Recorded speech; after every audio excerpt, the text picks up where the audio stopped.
Closed captioning for News 12 is brought to you by Kenneth Nugent.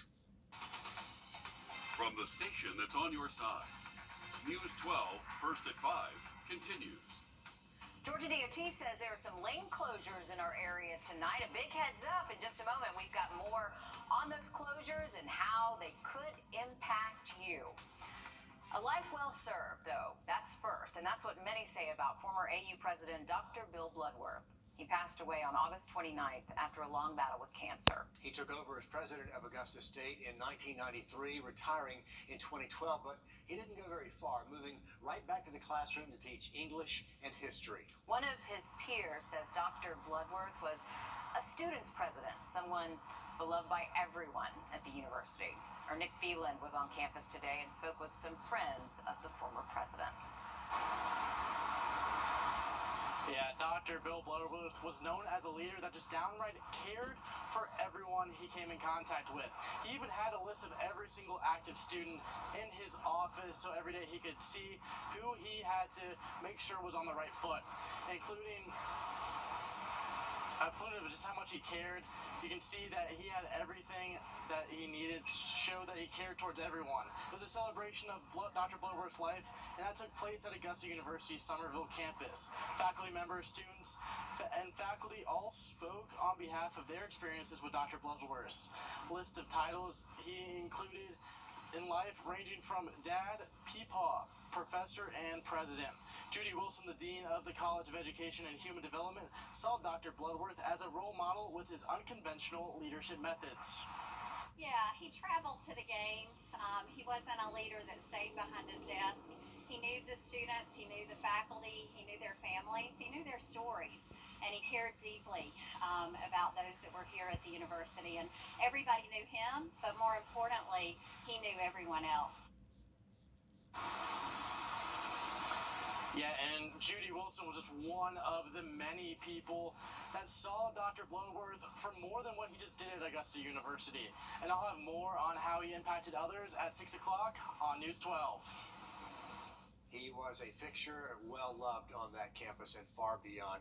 Nick, thanks for that. We have more news ahead, but we've got some scattered showers to talk about. About 10 minutes. All right, thanks for that, Anthony. Take a good look at your screen. That teenager that you see there was last seen by family almost 2 months ago.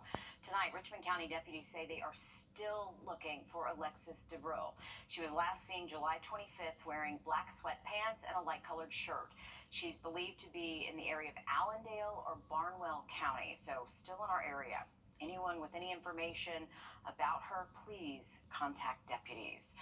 More legal woes tonight for Alec Murdaugh. Attorneys for Forge Consulting announced today they're suing Murdaugh and Bank of America. The company claims damage has been done to its reputation as part of an alleged criminal scheme Murdaugh ran using an account with Bank of America. The account allegedly used the Forge name to defraud money from his clients and colleagues, but Murdaugh's lawyers say the plan wouldn't have worked if Bank of America had verified who owned the account. November the 8th will be a big... So, if you're heading that way tonight, just be careful. Next on News 12, first at 5, 300 local students preparing to be the next generation of medical assistants. After the break, we'll head to Greenbrier High School, where the program is hosted. And as we go through this evening, we're talking about a few more scattered showers and storms. Then we see some more sunshine for this weekend. We can get a little hints of fall thrown into the mix. We'll have that entire forecast coming up next. Daddy's gonna be so proud. I'm gonna need a bigger pantry.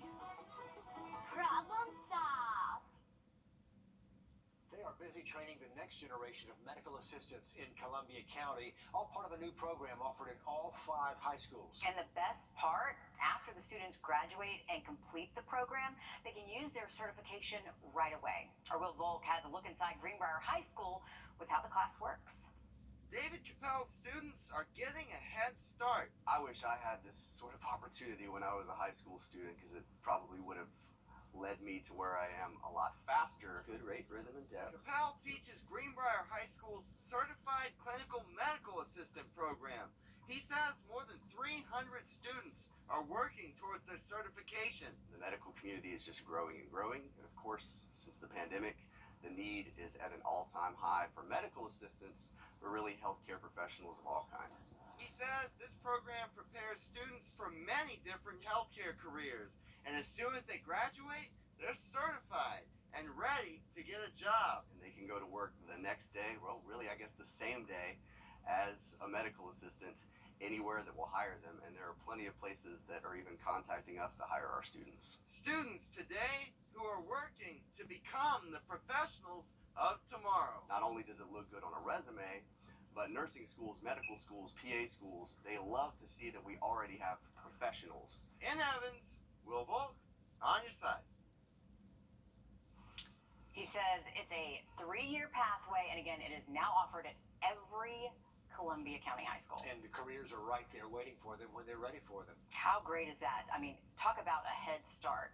That's a good one. Wow. Good jobs out there. All right, let's 7 days locally, just talking about more sunshine for us. 86 on Wednesday and stick to the mid-80s as we get through Thursday all the way through the upcoming weekend. Anthony, thanks so much. Georgia racking up another impressive win over the weekend against Samford this time, but the real test is on the horizon. Oh, it is. Alyssa Lyons joins us now to find out why there is still room for improvement. Always, Alyssa. Always. And looking at the scoreboard, a 33-0 win. Plundering Sanford is something to celebrate, right? But to this offensive set, they can do better. The Dogs reached the Sanford red zone 7 times on Saturday. Quarterback Stetson Bennett put on another stellar showing, throwing for 300 yards. On the receiving end, 11 different players caught passes in the first half, 17 in the game. But the reality was Georgia ended up kicking more field goals than touchdowns, something that's not going to fly in SEC play. You know, we talked all off season about our defense last year was pretty good in red zone. Offense didn't score the touchdowns they needed to, and they did that in the first game, and we didn't today. So we'll have to go back and watch the tape, and we got to get better at that. You can't win games just kicking field goals. The Board of Bragging Rights will be decided this weekend when the Dogs face off against Shane Beamer's Gamecocks at noon. We shall see. Big weekend of college football coming up. Okay, are you tired of looking at the same boring home screen on your smartphone? After the break, a new app that promises to make your iPhone anything but boring. The Live Icon. Medical bills, pain and suffering. Dial 9s. All 9s. As much as we all love our smartphones, when you think about it, they're all kind of boring to look at. Everybody's screen looks pretty much the same. Except for the picture that you choose for the lock screen. That's pretty much it. But Apple is trying to give us options. But as our consumer tech reporter Jamie Tucker shows us, a suite of apps promises to make your phone anything but boring. Admit it, your iPhone screen looks just like theirs. And theirs. Boring. Well, I found this app called Not Boring that gives smartphone screens a complete makeover. Not Boring isn't just one app, it's 4. A habit tracker, countdown clock, a weather app, and a calculator. Not Boring is a suite of sweet apps that can replace those stale stock apps with simple but really cool looks. Check out this countdown clock. It displays large, clean numbers. If you work or study using the Pomodoro method, there is no better-looking countdown timer that blocks distractions. The weather app looks similar, no detailed forecast, just the temperature, conditions, and a minimalist 7-day outlook. There are different themes or skins, so we're going to take a look at the calculator. Nothing fancy, just big numbers with sound effects. My favorite is the habit tracker. Want to stretch every day? Not Boring's habit tracker sends a notification to remind you and keeps track of your progress. Not Boring makes it easy to create wallpapers for your lock and home screens too. Add the widgets to customize your phone's look so you can see things like temperature, battery, health, stock prices, or calendar. In just a few minutes, your lock and home screens will have their own style. Maybe you're fine with a phone that looks like everyone else's, but if not, the Not Boring apps are just $15 a year. It's like a wardrobe change for the iPhone. I'm Jamie Tucker, and Not Boring are the apps of the day.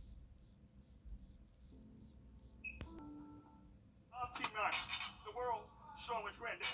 66 years old, 195 pounds, drug-free, and very good looking. He's not wrong. Not even a week ago, we introduced you to the world's strongest granddaddy, and now he's won a new competition. 66 years old, Mr. T. Myers won best deadlift and biggest deadlift, plus first place in his last event, which was just on Saturday. Over the last 4 decades, he's set more than 50 world records and won 27 world titles, and it does not look like he is stopping any time soon. Augusta's own Mr. T. Look at him go. He's adding more and more medals to the list. Big congrats to him. Look at him. I love the confidence. If you guys didn't see Will Volk's story on this, make sure to go watch it back. I'm still waiting for him to bench press Will Volk. Yeah, right. He can do it for sure. I mean, really great video. All right, let's turn to radar. We do Tuesday, then we start to work in some more fall-like conditions. So waking up on Wednesday morning with temperatures in the upper 50s, gonna feel like fall, nice and refreshing. Thanks very much. There's much more news ahead when Laura Warren joins me for News 12 at 6 o'clock after the break. Investigate. All right, what do we got? Looks like 64 yards from the pin. About 64 mile per hour winds. Dude, there's no wind. Hand me my 64-degree wedge. What's it with you at 64? Are you 60? .com! Closed captioning for News 12 is brought to you by Kenneth Nugent. From the station that's on your side, this is News 12 at 6 o'clock. Big changes going into effect for I-20 westbound. That's the traffic heading into Augusta over the state line. What you need to know, plus an update on the bigger I-20 bridge project just ahead. But first, we want to take a look out at the 13th Street Bridge as we toss things over to First Alert meteorologist Anthony Carpentier. But most locations will start to dry, especially as the sun sets. We'll have more about those temperatures for this week, the dry conditions, and getting a little taste of fall as soon as tomorrow morning. Guys, back to you. All right, thanks, Anthony. Former AU President Bill Bloodworth, remembered today for his lasting legacy at the university. His celebration of life was at the Maxwell Theater on the Somerville campus. Friends, family, and faculty came out to share their memories of Dr. Bloodworth. And our Nick Velan joins us live at AU. So, Nick, we know Dr. Bloodworth really changed the face of that campus. So, what was the overall message today? Yeah, Laura, it was very clear of what people thought of Dr. Bill Bloodworth. When it came to leading this university, he was rarely behind his desk and said he was out helping others when they needed it. He would always have some little idea that I could go with to help. He was always trying to solve problems and help people. And that's how I'll remember Bill Bloodworth. Ruth McClelland Nugent was something to Dr. Bloodworth which many people didn't have. Being in charge of the former president when he returned to teach history after he retired. He taught the undergraduate intro classes for freshmen and sophomores. You know, he could have just taught graduate students, he could have just taught upperclassmen, but he loved introducing history to these new students, and it was so cool. Investing time into others was what Dr. Bloodworth did, and now moving forward, others lead by how he led. He believed in me, and he was a role model to follow. And so one of the things that I think about, you know, as I lead is what would Dr. Bloodworth do? You know, how would he lead? He led in ways outside of academics. In athletics, he was a big part of AU's golf facility, which helped the team win 2 national championships. He was an avid basketball fan. His impact of dyeing his hair blue for homecoming was something that still resonated with people. He would travel to games, but always was with the team. He's the guy who rode the bus, whatever number of hours, Springfield, Massachusetts. He wasn't the guy flying in a private plane. Yeah, and he also went on to say that Dr. Bloodworth led on the shoulders of past presidents, and right now the current president is doing the same. He will be missed by so many in this community. We all miss Dr. Bloodworth. Great salute to him today. Nick, thank you. We're learning more details about this deadly crash near Thompson this morning. It happened just after 9:30. We're talking about mile marker 175 over on the westbound side. The coroner says the victim here is 71-year-old Carl Force of Watkinsville. In the video, we got to the scene, you can see the truck almost embedded into the back of that semi. But we've reached out to officials for a crash report to find out exactly what led up to this. And drivers, listen up. Be careful out there. We're going to see some big changes coming off exit 1 on I-20 westbound. Tonight, one lane will be closed from 10 until 6 in the morning. That's also going to be in effect for the same hours tomorrow night as well. And this is from South Carolina heading toward Augusta there at exit 1 Martintown Road. Crews are going to be switching traffic over to a newly built westbound ramp. The overall project focused on replacing the entire Savannah River and Augusta Canal bridges. Part of that plan will be widening nearly 2 miles of the interstate. We checked in with GDOT today to get an update on how far along they are with these plans. I think we've seen some progress, and what's coming with this ramp is a small part of that, but it still is progress towards completion next year. Of course, GDOT says by going from 4 to 6 lanes, the bridges will be in a better position to handle more than 60,000 cars that travel across the state line every day.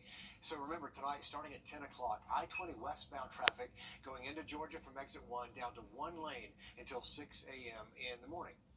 For 16 years, the Aiken Equine Rescue has rescued horses, nursing them back to health so they can find a new, loving home. But the last few years have really been a struggle. In 2020, they say they lost 60% of their revenue because of the pandemic. And then in 2021, a fire cost them hundreds of thousands of dollars. Now they're having to turn away horses because they're at capacity. Wrdw shares their desperate cry for help. When you hear of the Equine Rescue of Aiken, you may not know where that is or what they do, but they're here trying to help horses like Gracie, who may have gone through neglect or may not have been taken care of properly. It's been a rough few years for the rescue, and now they're asking for the public's help.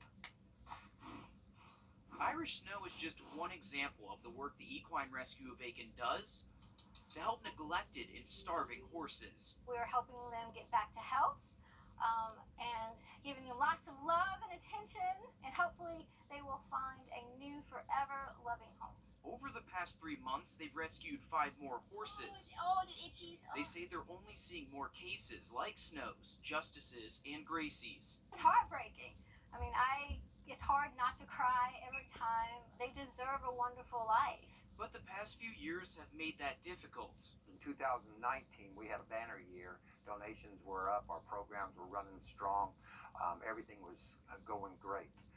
Little did we know that in a few months that the whole world would be shut down with COVID. It's been rough trying to get back on the saddle. A pandemic in 2020, a barn fire in 2021, and now inflation, all taking their shots. Gas, diesel, fertilizer, hay, feed, grain, trucking, you name it, it's gone sky high. Just 3 years ago, their horse count was 75 plus. They can only budget for 42 now. We're getting calls on a daily basis with people wanting help or needing help, and we're having to say no. It's hard to say no. As the biggest rescue in the Southeast, they need all the support they can get. We need the public's help to keep going with our programs and all that. In Aiken County, Wrdw on your side. And that's where you come in. Right now, the rescue has a brick fundraiser going on.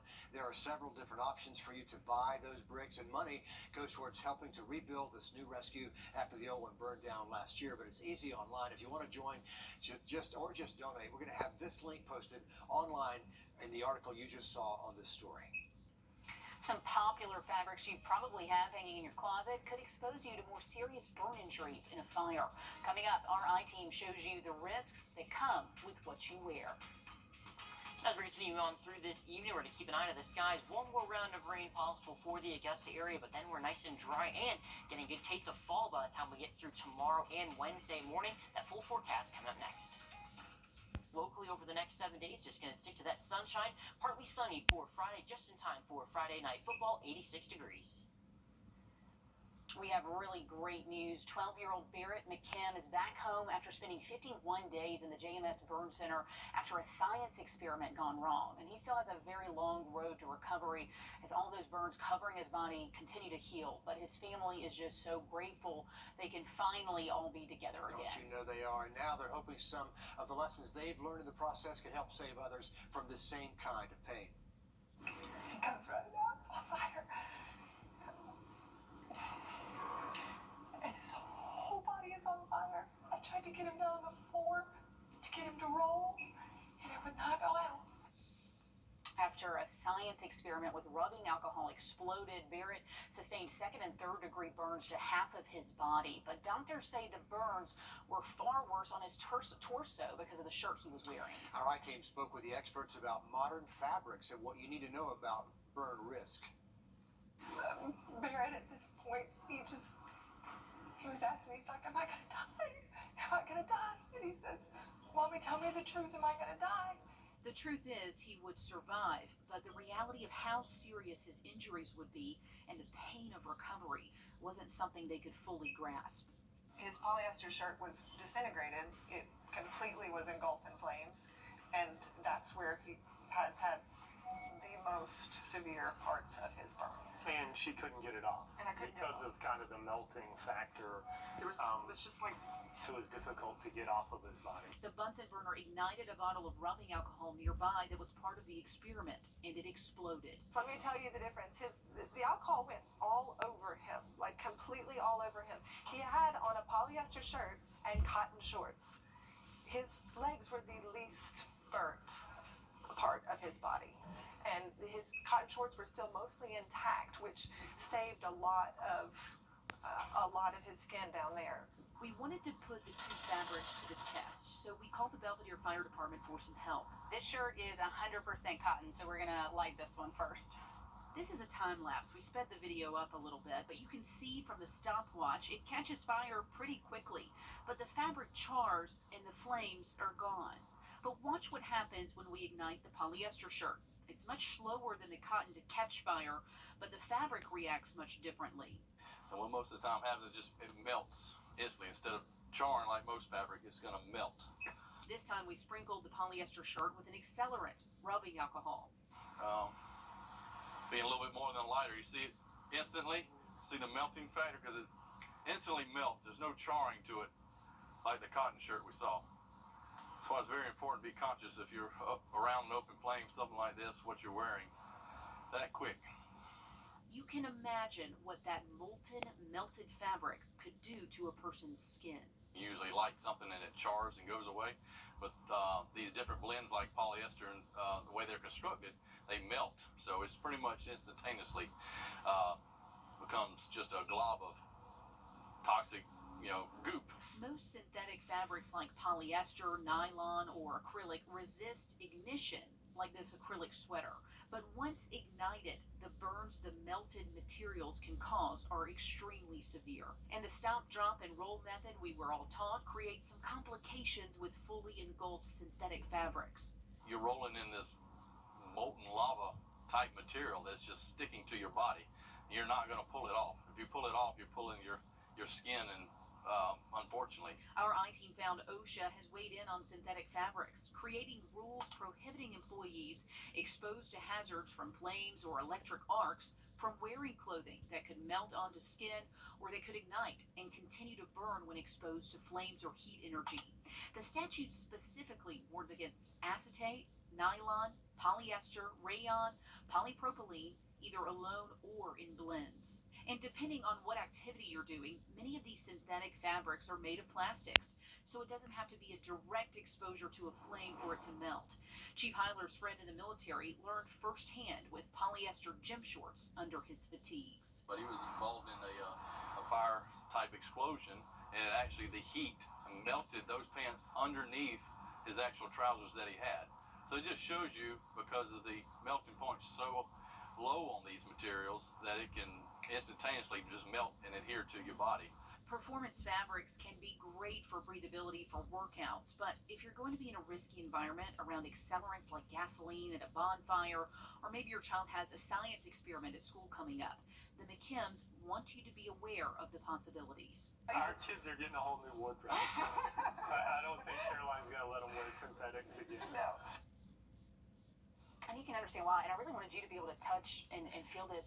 It's hard to imagine that it's made of plastic when you're wearing it, right? But it really does revert. I mean, this feels as hard as a plastic toy that you might have around the house. Right, exactly. And so, these are designed to resist lighting initially, but if they do, so if you're in that risky environment, if it gets doused in gasoline or you're at a bonfire and the whole thing lights, it is a much more severe burn. So my advice, and what I've been thinking about with my own kids is, if they're going to do a science experiment, if they're going to be around a bonfire where there's a flame risk, maybe just skip the synthetic materials. Go with the cotton. The safer way to go. And I know Barrett's family, they've become experts on all this, but they're trying to save a lot of families a lot of pain. Yeah, right, absolutely. And we're glad that he's on his way to recovery. Oh, it's great to see them all smiling now. Coming up in sports, Georgia's defense. Have you thought about this? They haven't allowed a touchdown yet this season, knock on something, but will they be able to keep that up against the SEC? Alyssa Lyons breaks down the Dogs next.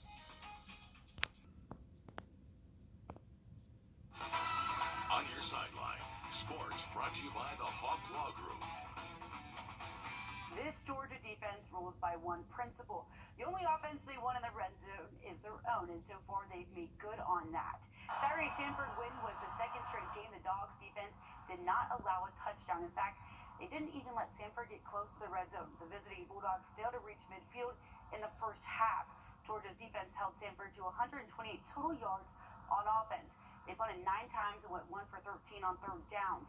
Now that SEC play is upon the Dogs, Kirby Smart says the real test is coming. How they're going to respond when it gets tough. How they're going to respond when it gets thick, when it gets physical, when it gets fast, when they get tired, when they give up a touchdown. The biggest concern is what's the response mechanism. The Board of Bragging Rights will be decided this weekend when the Dogs face off against Shane Beamer's Gamecocks at noon. The Hawks aren't done adding to their stock. Atlanta signed guard Jared Culver to a two-way contract. Culver last played for the Grizzlies, where he showed out in 37 games and averaged 3.5 points. Alyssa, thanks for that. For years we've heard from